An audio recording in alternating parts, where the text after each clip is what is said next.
Welcome to the Don't Touch My Sasquatch podcast that explores mysteries of the cryptid, the creepy, and the unexplainable. Thank you for joining us today. My name is Josh. And I will continue to be Lennon.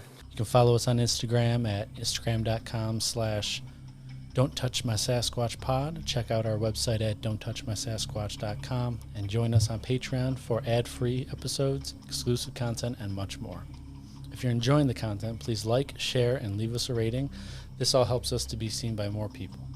This week's episode, we're talking about our old Uncle Squatch there. Old Uncle Sassy. Old Uncle Sassy. And I got to ask you, what would you do if you were walking in the woods and came face to face with old Uncle Sasquatch? Let's see. I don't know if I could turn and run fast enough. He's a fast man. He is. Which we'll talk about some of the speed of his walking. We'll talk about the speed of his walking in a little bit here. But, man, I don't know. That's some scary shit. I like to think that if I saw him when I was in my car, I'd just blast him for the sake of science.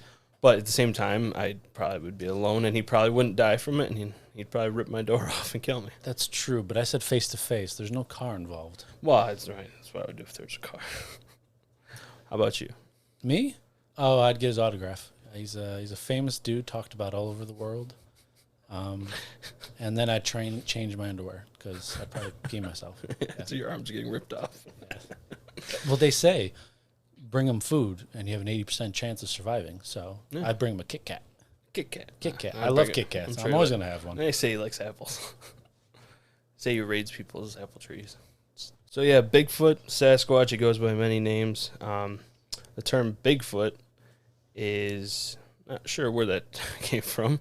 But the term Sasquatch, at least, is known to be coined by a Canadian journalist, J.W. Burns, in the 1920s. He was going through southwestern British Columbia, and he was getting just stories from the different native peoples and First Nations of Canada, and they all have a story of a wild, hairy, bipedal ape man. And it's not you? It's not me. I do have the beard for him, but it's not me. So he kind of blended together all of their different words for this hairy, bipedal ape man. And the term he came up with actually was kind of like Saskets. And it kind of took on its own word, Sasquatch, for the English speakers in the newspapers when he wrote it. Saskets, the Canadian version of the Rockettes. It sure fucking is. Whole group of line of them just kicking away. Yeah, different tribes had different names for them, but I mean they all had the same stories and same origins, just like all across the world, which we will do many an episode on histories and international big feet. Everything we talk about we could do a whole episode on. Yeah. Origins, sightings. I mean we have a lot we could talk about. Yeah, so future episodes we'll cover future topics, but for now we're just gonna be hitting a couple main condensed things. You can get you the quick bullet points of the history there. But in talking about our first episode being Sasquatch for our namesake, Josh, I don't think we can talk about anything other than what really brought Sasquatch into the main light. Yes, that's the Patterson footage. Oh, dang. Well, a couple years too early. But that is the Patterson footage. The most iconic, in my opinion, I think everyone agrees, is the most iconic Bigfoot evidence footage that there is. It's just a guy in a suit. That's what you think. You're very well wrong. I'm kidding. But I mean, what do you think? Have you seen all of it, or have you just seen the classic 30 seconds? I've seen them. Rock Sasquatch. Oh, there he is, or she is. Walking. So yeah, I've seen the whole thing.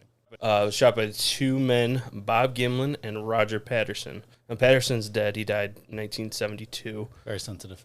Unfortunately. He's dead. We have lost him. I apologize. It's a sad thing, but yes, we did lose him in 1972. Gimlin's still alive, and he still continues to talk about that day and the experiences nowadays. They were ridiculed in their town quite frequently afterwards, but now that's kind of become more accepted. So Patterson, before he died, he passed a lie detector test, and he maintained till the end that it was a legitimate experience that he had. And Gimlin has also never once strayed away from the story and has always confirmed that it was legitimate as well.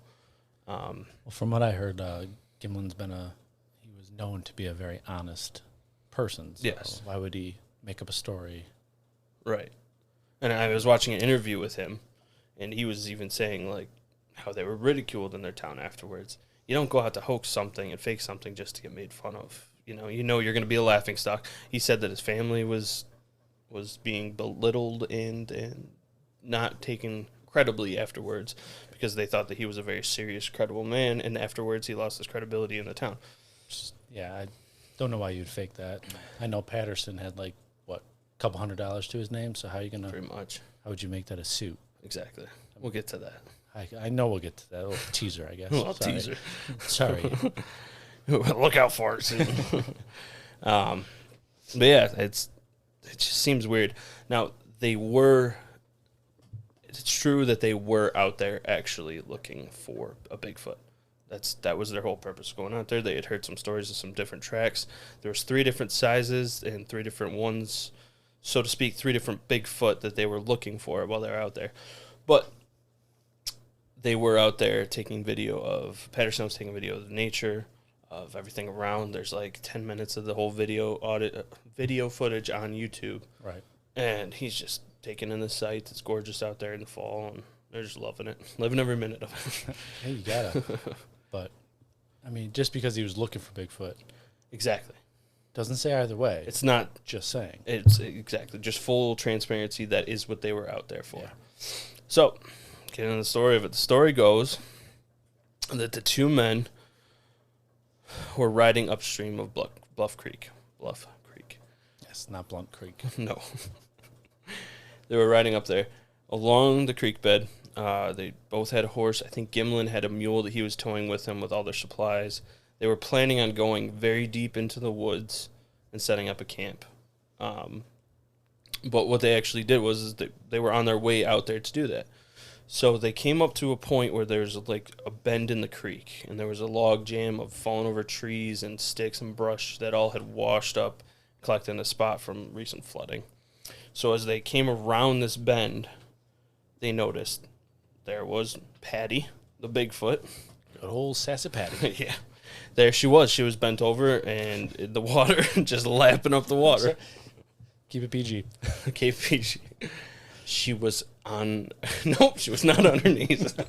Well, she was crouched over, just drinking water in a non-sexual, Bigfoot, normal way. We could strike the bent over. She was drinking water, so she was drinking water. Sorry, proceed. I didn't mean to interrupt. She's drinking water with her hands, as one does. So they turned around, they saw Patty there drinking water out of the creek, and she stood up, noticed them, didn't freak out, didn't run at them, didn't charge them, nothing, just turned and started walking away. Now, Patterson's horse at this point starts freaking out. Bucking around, first freaking out. I think they were saying that he almost did, that the horse was kind of getting nervous as they were coming up to it before he even saw it. Because they just turned and they're right there, just took him by surprise. So he jumps off of his horse, he grabs his camera, and he starts chasing after the creature. Now, by this point, in between him getting the horse settled down, him getting off the horse, grabbing the camera, and getting over there towards the Bigfoot, the creature had moved about 30 foot in front, from 30 foot in front of him to about 60 foot away from him. So he's chasing him down on foot, chasing her down on foot. Pronouns. Chasing her down on foot across the creek, and Gimlin followed him on horseback. He had his rifle in his hand. Not saying he fired off any shots, but just in case that Patty decided to be aggressive. So by the time he finally got across the creek, gets the camera going, he starts shooting the 59.5 seconds of film that we see to this day. So there's admittedly some shakiness at the start of the recording. He's chasing Patty down on foot, crossing a creek bed, camera in hand up to his eyes while he's recording and he's running. He's got 59.5 seconds of this, the first portion of it shaky. Now, he trips, falls down to his knees, smashes down onto his elbows, and he decided chasing is probably not the best idea at this point. So he gets up, gets to a good position to record. And at this point, the creature's about 100 feet in front of him or so. So this is when you get that iconic walk, the frame 352, the look back frame that you see everywhere. That model walk. The model walk. The most copied frame pose in all of media, pretty much. You got Elf did it. Elf? Yeah. When there was an Elf, there was the video where he's on the news and you see him walking through Times Square or something, and he does the walk, and they stop when he's doing the 352 frame. I didn't notice that. Classic. But hey, not our podcast art though. Not our podcast art. Classic. We're different. Yeah, close. But I mean, he did a great job with that. Yeah. Plug fiber. Yes. Fiverr, not fiber. No. Fiverr. Here's our fiber optic cables. Yeah. Ladies and gentlemen, do you want faster internet speeds? Fiber optic has got you. Speaking as a personal trainer, make sure you have your fiber, but check out Fiverr. Speaking as an electrician, I was talking about fiber optic cable for internet speeds. Ladies and gentlemen, a little insight into us. Fiber, both part of our career, but different meanings. Anyway. So Bigfoot was walking.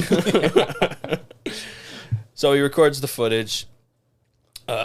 Patty, I'm just going to call her Patty, because that's what everyone calls her. So she's slowly walking away from him. She looks back, never once any sign of hostility or aggressiveness, never charged, never threw anything, just walked away calmly. Walked away very, very fast, because it was a slow, normal walk for her, but incredibly fast for us. Spoilers. Quick question. Sorry to interrupt. Patty. How did that name come about? Patty. Is it because Patterson was the filmer? I believe so. Filmer. That's a great term. Great English. I'm not an English teacher. Gimlin was there too. Hey, Patty. Yeah. What would you call her? Gimli? Gimli. So yes, at this point, Patty Gimli is now walking away from them. So Patterson gets up. He starts to try and move into a better vantage point, because at this point, Patty has gotten to a thicket of trees and bushes. She's kind of gotten behind it. So he kind of moves around towards where she originally started her walk, so he can get a better vantage point. And at this time, Gimlin, who had gotten off his horse and was following behind Patterson, jumped back onto his horse. And as the creature got farther away and kind of got out of sight, Patterson stopped recording. Gimlin decided to start chasing it down on horseback. Now, Patty was moving. She had some speed behind her, and he chased her down. Well, not chased her, but he followed the tracks for a while until Patterson had called him back, because he was by himself, no weapons, out right where Patty was first at, and by himself. You don't want Papa Sasquatch to be there. No. It's a snack. Old Gimli himself. He's coming. So Patterson had called Gimlin back over to him, and they both got back on horse. Well, they got the horses together, because at this point they kind of scattered, and took them a little bit to track down Patterson's horse, at least, and the other mule that Gimlin had in tow. So they got them back. Babies. They tracked the tracks on horseback. Makes sense. For a few miles. But then they lost into some thick brush and couldn't find him anymore. So what they decided to do was go back to their camp. They had plaster molds and stuff, because, as I said, they were out there actually looking for this. So they had some plaster molds. They came back to the original site, and they took some casts of the best left and right tracks, footprints. Which we will link on our Instagram page. We'll have a picture of those. Don't Touch My Sasquatch pod at Instagram.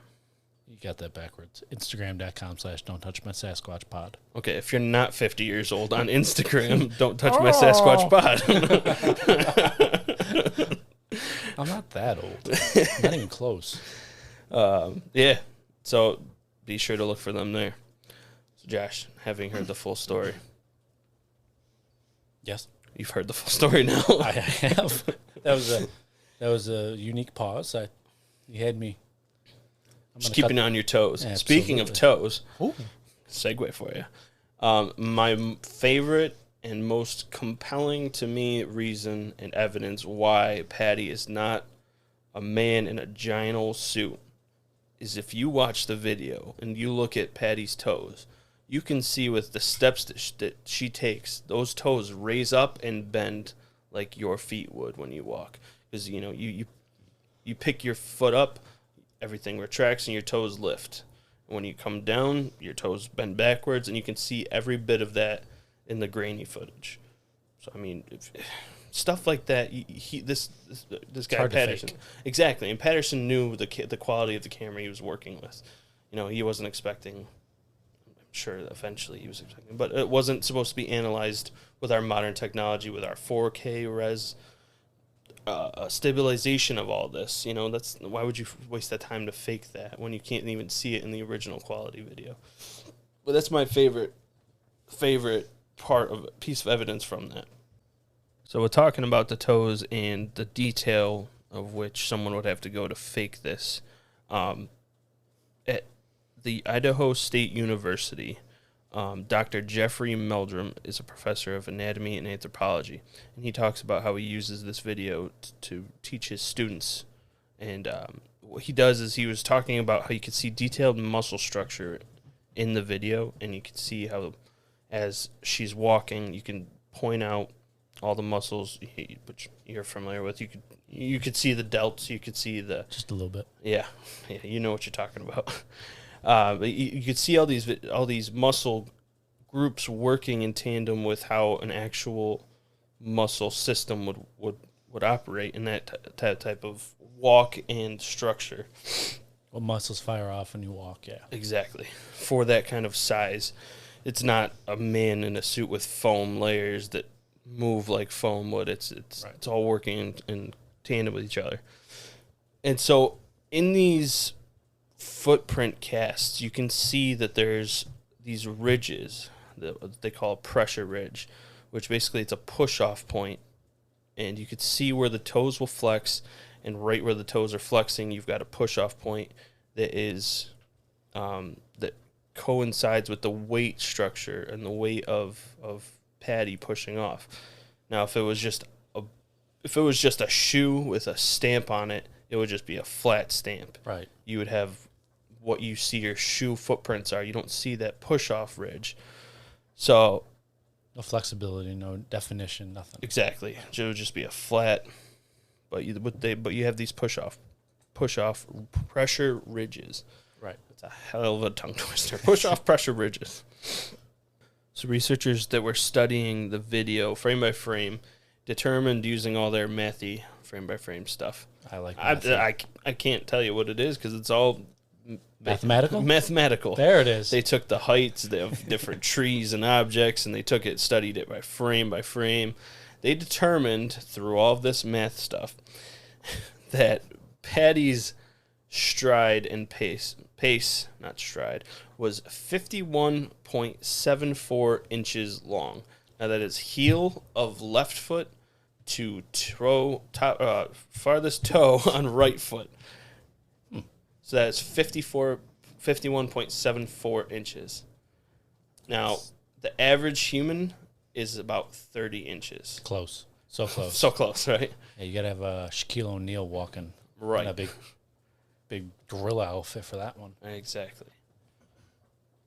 So, another thing that's hard to fake, regardless of what suit you're wearing. You're not gonna. Your average human is not gonna have that pace. Right. That and the fact that if you're wearing this big gorilla suit, which I'm sure it'd be hard to see in, walking on uneven terrain, I don't think you'd be walking as what do you want to call it? Experienced? Yeah. Familiar with the terrain. Yeah. I mean, just fluid. Exactly. I'm sure you got little eye holes to look out of. You'd have to have some kind of big old boots to have a mimic of the Bigfoot. Absolutely. Well, I mean, let's look at the time period too. Yeah. It was 1967. Yep. 1967. Which is what we're talking about. That 1968, Planet of the Apes came out. Only 12 years later, or 11 years later. Math again, mathy stuff. 1 year later. Even better. I only count for a living. I don't add. 1 year later, and it actually won Outstanding Makeup Achievement for that movie. Now, if you've seen that movie. That is wild and ridiculous costumes that look like you took a furry carpet or just wrapped it around yourself. Sounds like a Saturday night. And it won most outstanding makeup. Now, people say that there's guys who claim, oh, well, I was part of the people who sold the costume to Patterson and Gimlin. But it looks nothing like it. And you also got the size difference. The ape costumes, Planet of the Apes, were made for normal-sized humans and not a 7-foot tall, 8-foot tall Bigfoot. So they would have had to rework the costumes to fit the height needed, and I'm sure the guy inside would have to have some kind of stilt apparatus on in order to make the dimensions match. Right. Well, I mean, they say, from what I've seen, that it's measured at, 7'3", but if it was standing all the way upright, it's like 7'6", 7'7". Right. It would have to be a 7'6", 7'7" human. Right. Not impossible. It's not impossible. Most times, though, people that large are recorded. They're well known. Yes. And I know there's a statistic out there how many people were that tall, which maybe at a later date we can find out. But yes. Yeah. It's not out of the realm of possibility, but the suit itself, if it is a suit, which it's not, by the way, if it was a suit, it's incredible, even for nowadays. So, Josh, I have a little surprise question for you. Surprise! So, I'm giving you, I would be giving you unlimited amount of resources and time. You Bob Gimlin? Or, yes. Robert Patterson. Nope. Robert Sorry. Bigelow. Yeah, sorry, I blinked on his name. So, if I gave you unlimited resources and time, just briefly, give me a quick run-through of some of the features. If you were to design a hoax Bigfoot costume, what would you design? Now, keeping in mind, you've got 1967 video. You've seen what that film grain quality is. You know what you're working with. What are some features you would give me in a costume? First off, I'm not an artist, so it'd be pretty hard for me. But it would have to be skin tight, I would say. If you're going to see muscle definition, muscle movement, you have to have skin tight, like a bodysuit. But it would it'd mean you'd have to be a large person, right? Like wide. Hair definition in the video is not, it doesn't look uniform. There's some patches or it's not totally, like you see, I know I sent you a video a while back of a guy that spent, I think it was like a couple of years making a suit to replicate it. And it was just bulky, no muscle movement. Foam muscles. And everything. Yeah, it just looked clunky. I mean, he didn't walk like fluid. Right. So that's why I say it would have to be skin tight, because you need to be able to move, and you have to see that definition of the muscle moving. Right. With fur. Of course, then you get to the head, right? Mm-hmm. Yeah. I mean, you have the cone-shaped head. Sagittal crest. Sagittal crest. Yes. Excellent. Well, I haven't done reading on it. Sagittal crest. Yes. I'm sorry. Which you do see in gorillas, primates. Spoiler. So that would obviously have to be like a helmet or a full-headed thing. So somehow I'd have to make that seamless from the head to the shoulders without making it known that it goes from a bodysuit to a full headgear thing. Right. That'd be tough. My feet are small, so they're not that small, but they're not 16 to 17 inches. Right. Barefoot. And I don't even know how to explain how to make for a better term, a shoe that would flex and show what you talked about. Exactly. Like ridge. Pressure ridge. Sorry. Pressure. That's where I was listening. So that one I'm stumped on. But again, I don't make this stuff for a living. So. Right. And neither did they. Well, as they say, they were at least in the movie industry. Yes. That's about all I got. I like it. So me and you go out there with this costume you've made.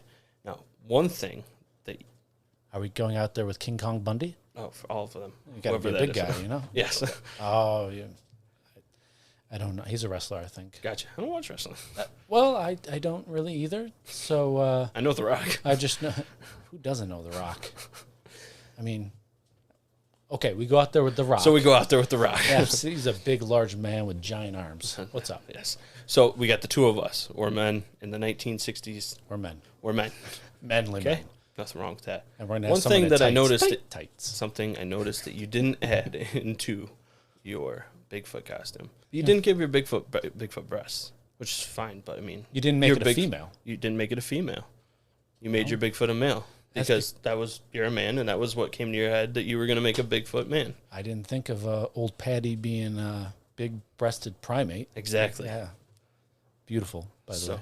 Yes, beautiful woman.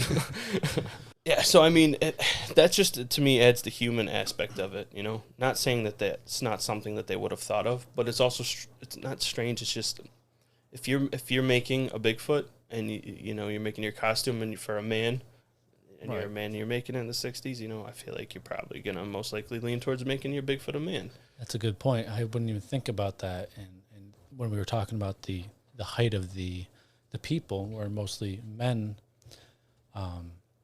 you would have to build in breasts. I Right. mean, Exactly. you know, I mean, I'm sure there's women out there that's that tall. Oh, for sure. But it just adds a human aspect to me. When you think about, you got two guys in the 60s, you know, they're going to make a Bigfoot costume. You know, Could be a male. it would probably be, most likely be a male. They Right. wouldn't, that's just extra material. It's just something else that you would have to add to it that could be kind of like used as debunking it. Because it's like, if you don't get those proportions, not proportion, but if you don't get that, you have to like kind of make up more physiology at that point. As Right. opposed to just doing a flat chest and some freaking nipples. It's all right. Every swear word every once in a while is not going to kill us. Yeah, so it adds a human aspect to me, and I was thinking about that, and it's just another part of it to me. Thinking about some Bigfoot breastises. Now you got me thinking about big hairy nipples. Well then. Well, on that note, that was the Patterson gimlin footage, one of the most influential and famous pieces of Bigfoot video ever recorded. And like a Bigfoot on a Segway that rolls us into one of the more, I don't know if it's the most, but one of the more famous incidences in recent times. Happened in Washington, the state of Washington, Mount St. Helens, July of 1924. On the east side of a narrow canyon, 5 men, Fred Beck, Gabe Lefevre, John Peterson, Marion Smith, and his son Roy Smith. They were prospectors working in the area.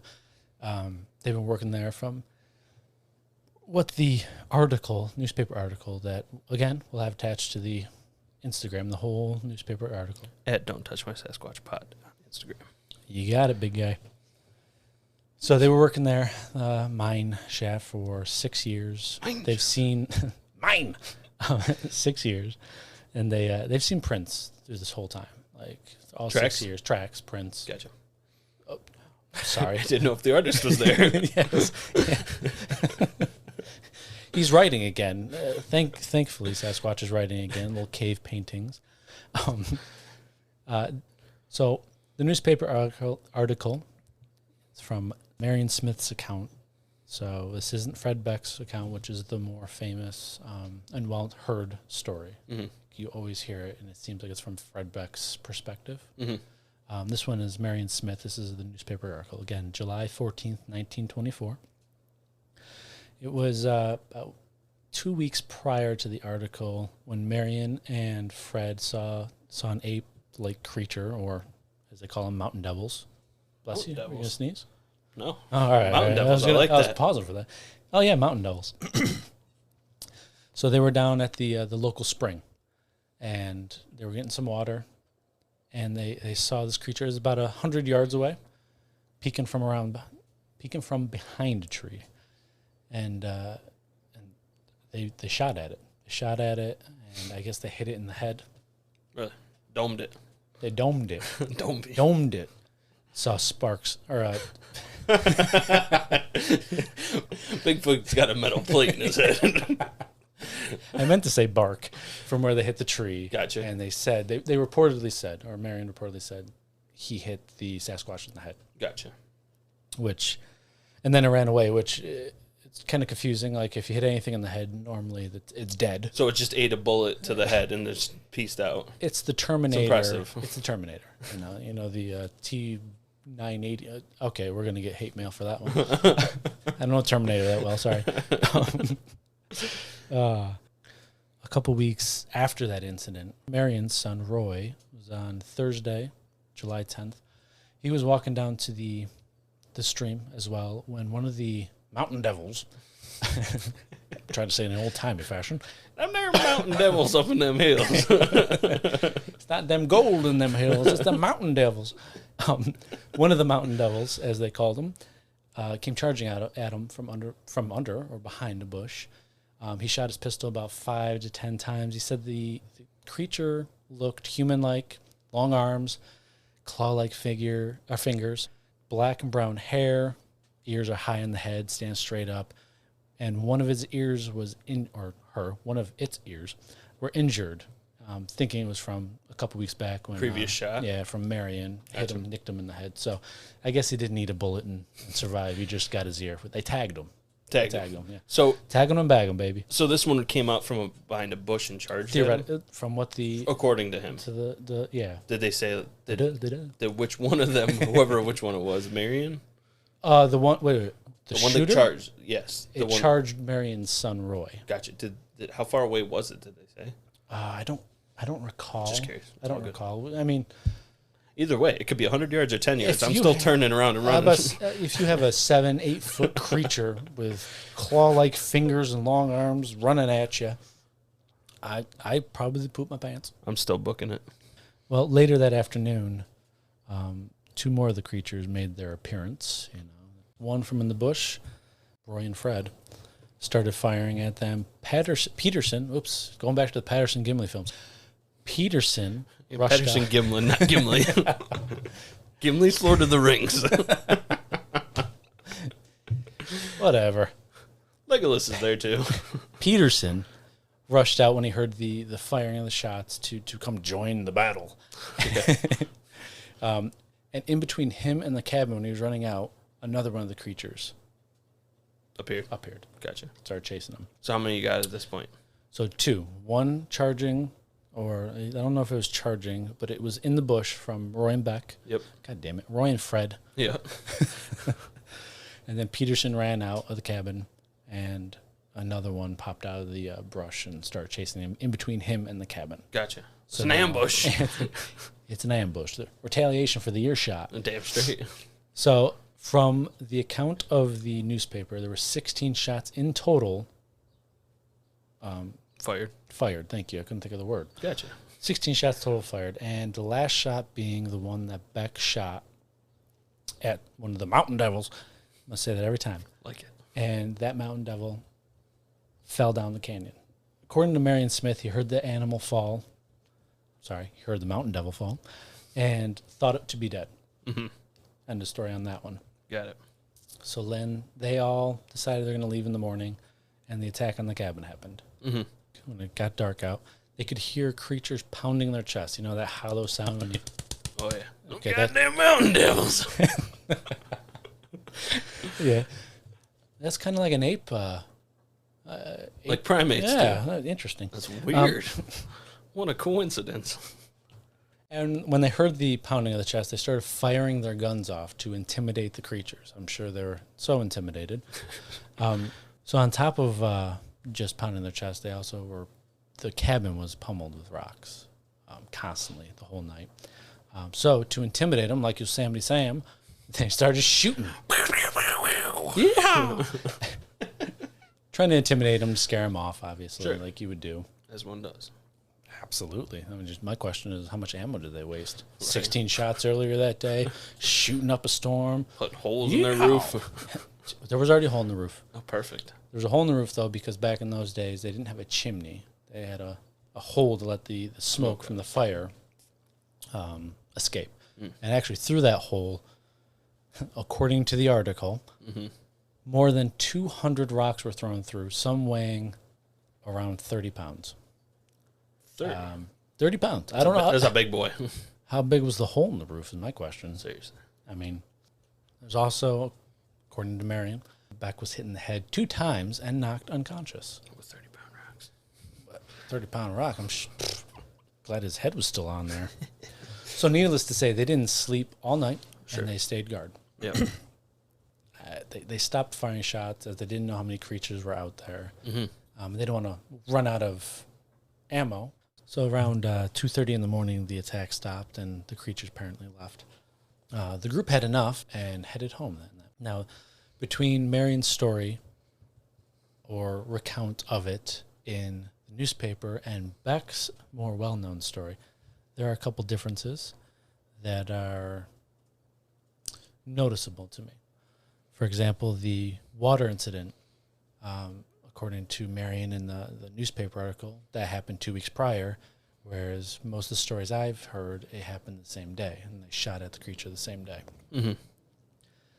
The time they killed the creature, when Fred Beck killed the creature, Mm-hmm. I've heard it told, like the newspaper says, beforehand, and then many of the stories I've heard also have it happening after. So in the morning, when they're getting ready to leave, one of the creatures pops out, Fred Beck shoots it, falls down the canyon, dies, and they go home.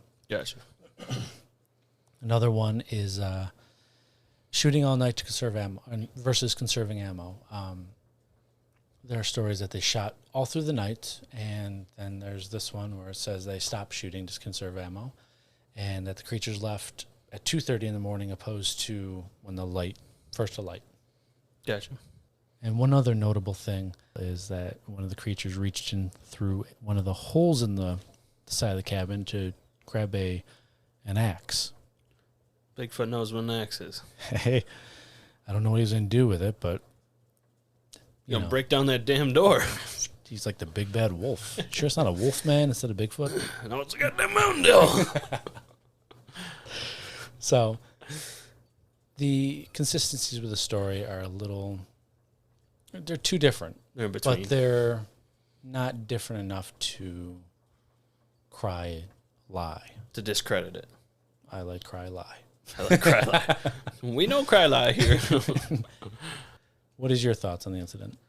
Well, hearing the two and the differences in between, I think with five different guys. 5 different guys. 5 different guys. There was not one of the same, or 2 of the same guy. 5 Guys Burgers and Fries. I think between all of them, not a sponsor. I think between all of them. But if they'd like to be, please give us a call. But reach out to us. I love burgers. Little less salt, though, please, on those fries. I think with having 5 guys there, and they're all telling their own version of what happened, you've got a mix of different guys. You got guys who probably don't want the limelight. You got guys who want the limelight. They're all going to tell a different story. So I think that the truth lies somewhere in the middle. I think they probably did see some stuff. I'm sure that there was... The cabin thing is what I like most about that story, is because I've heard stories about that very frequently, about cabins being pelted with rocks. There's tree knocking constantly going on around it. We'll get into some more of that kind of stuff in a little bit here. So I think that the truth lies somewhere in the middle, and I'm sure parts of each of it are true. I don't know if it's as fantasized as it was made out to be, but I also don't think that it didn't happen. There's definitely some stuff I believe happened. I agree. I think they maybe dramatized it and glorified it a little bit to get a little more notoriety. For sure. Because back in those days, as you told about the Patterson incident, it was frowned upon. You get made fun of. So Right. if you glorify it, make it this big, scary story, instead of just saying, we saw Sasquatch, or mountain devils, as you say. Goddamn mountain devils. You're going to get a little more credibility, Backlash, if you will. Yeah. If you tell a big, glorious story. I think a lot of the incidents may happen because between the two tellings of the story, between Marion's version and between Beck's version, there are a lot of similarities. Yes, timing's a little off. One dramatizes one aspect, the other dramatizes the other one, Right. But I believe something happened. They saw something. There's been tales of prints, tracks. Couldn't think of the word again. So there's been sightings of tracks for years prior, as well as the Native Americans tell stories in cave paintings and talk about the footstep print thingies as well. You know? I can't say tracks. It's really difficult for me, I guess. Sorry. It's all good. So I also believe something happened. Well, if you're talking about the Native Americans, a lot of popular beliefs and theories in Native American culture is that Bigfoot is actually a spirit guide who comes and goes from our world, from another dimension. Comes and goes from our world, from another dimension, armed with psychic powers to appear and reappear to avoid detection from the white man, as they say. That's high class. It's freaking cool. They say that there could be a Bigfoot standing right in front of you, and you'd never know because he just hasn't revealed himself to you in a non-sexual way. And he's not bent over at the water getting a drink. Oh, look at that. Look at that. BG. But I don't think it's far-fetched to believe that there's actually a species of offshoot of what I believe them to be is an offshoot of primates similar to us. Like a great ape. Yes. Yeah. Yes. Because, I mean, around 15,000 to 18,000 different new species of animals are discovered each year. And granted, half of them are insects. It still leaves about 7,500 non-insect creatures discovered every year. So I don't think it's hard to believe that there's... Man, when are we going to run out of creatures to discover? Holy right? crap. It's a lot of creatures. There's a lot of them That's every year. And, I mean, people can say, like, where's all the bodies? Where are they? I think that they might have learned from these Native Americans throughout all of their shared history together about burying their dead. So I believe that they're smart enough to know that burying their dead is a sign of respect for their dead. And there's sightings that they say that they travel in packs of families. And that they stick in these packs together and they look out for each other. And I believe that they probably have seen that. Or some animals like elephants even bury their dead. I mean, it's just instinctual. Right. So that's kind of where I'm thinking. For my thinking about the dead bodies thing, we all know bears are alive. They're real. They're a real thing, living, breathing. But we don't just see their carcasses laid out everywhere. For sure. It could be because they're in their den. It could be a cave.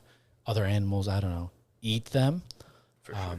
So it's to say there's no body doesn't always mean there's no creature. How about gorillas? I forgot the location, but there's, they didn't discover them till 1900s. Mm-hmm. And they were thought to be a myth, fake, not real. Mm-hmm. Like a silverback? Yeah. I can't remember where it was. Mm-hmm. I don't remember if it was in the mountains somewhere, though. Mm-hmm. But yeah, so, I mean, that was discovered, and they're a large primate. I mean, they're as tall, they're as big as you big silverback you. Prefer Sasquatch, thank you. The bearded yowie. Or maybe they're aliens. Maybe they're not from this world. Maybe they are. They come in through a portal. They are often seen with UFO sightings anyways, so... Could be scouts for the aliens. They could be scouts. Many a case of that. You see a Bigfoot, you see a UFO, Absolutely. all in the same time. Absolutely. Scouting out, looking after us silly humans that know nothing but war and... Well, that went Hatred. dark. That went dark. Bring love. It on. Peace and love. Bring it on back, everyone. How about the Bigfoot titties? What? What? Did you say how did the Bigfoot taste? Nope. How about them Bigfoot titties? Big old hairy nipples. Yeah, I was about to say, I don't think a Bigfoot tastes good. Yeah, I mean, Little if you got the grays, we'll touch on them. You'll hear us talk all about them. But you got these grays, these little Spoiler alert, that's gonna be soon. coming up soon. Stay tuned, everyone. You got short little gray aliens, as they're always described as. What better bodyguard / drone can you send out than a giant hairy Bigfoot? That's five times their size. Right, and maybe they've taken. Back in the past, they've taken DNA from a species here, manipulated it into something that can survive on our planet.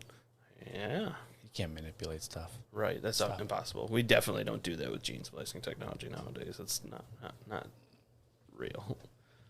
No. Anyway, stay tuned for that on our UFOs or Grays episode. Possibly. But my thinking is that they're like an ape-like species. Though. I don't think it's aliens. I don't think it's paranormal ghosts. I mean, there's tracks, there's footprints, there's well, they could be calls and stuff, but there's tracks. There are visual sightings, videos of them that are more solid looking than what you get when you see a video of a ghost. Right. Kind of like comes in and out. Also with the ape theory, there's knuckle casts. You mean when they bend down to drink water? Oh man, you got the knuckles and the knees, baby. The knuckles and the knees. There's been theories that they do migration. Mm-hmm. So they migrate with the seasons, kind of like what most animals do. Right. I think we're both in agreement wholeheartedly that it's a primate. It's a natural. There's just too many sightings, too much evidence. At what point do people start accepting it could be a possibility at least? Right, and the issue is a lot of scientists are told not to look into this because it's just something that is viewed as wasting your career. Right, and a lot of places don't want to fund that kind of research. They want something that's gonna get the money. Get that money. Get that money. Goddamn mountain devils. Goddamn mountain devils. Everyone, thank you so much for listening to our inaugural episode on our good friend Sasquatch. Be sure to comment your thoughts and theories on the Patterson footage and Ape Canyon incident on our Instagram at Don't Touch My Sasquatch Pod. Join us next Monday for another episode. Stay curious, be vigilant, and remember, don't touch my Sasquatch. Don't you do it. Don't do it. See ya.